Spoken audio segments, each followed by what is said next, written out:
আপনারা জানেন আমাদের এই চৌকা বিওপির 177-এর মেন পিলার 2S এলাকায় এখানে 1200 গজ কোনো কাঁটাতারে বেড়া নাই।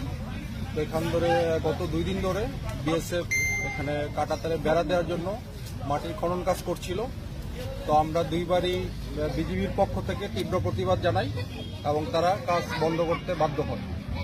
তো আজও সকালে যখন কাজ শুরু করার চেষ্টা করে বিজিবির পক্ষ থেকে প্রতিবাদ জানানোর সাথে সাথে তারা কাজ করতে বন্ধ করেছে এবং আজকে দুপুর 2টায় বিজিবি অধিনায়ক পর্যায়ে ফ্ল্যাগ মিটিং হয়েছে এবং ফ্ল্যাগ মিটিংয়ে দুই পক্ষই আলোচনায় আমরা সম্মত হয়েছি।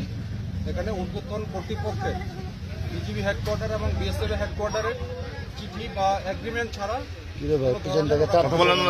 কোনো ধরনের কনস্ট্রাকশন এখানে কোনো কাজ করবে না।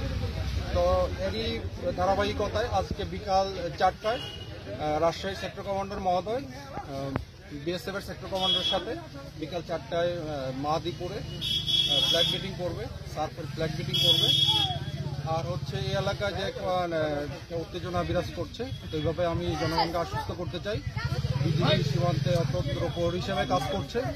আমাদের টহল জোরদার করা আছে, আমাদের যথেষ্ট জনবল আছে।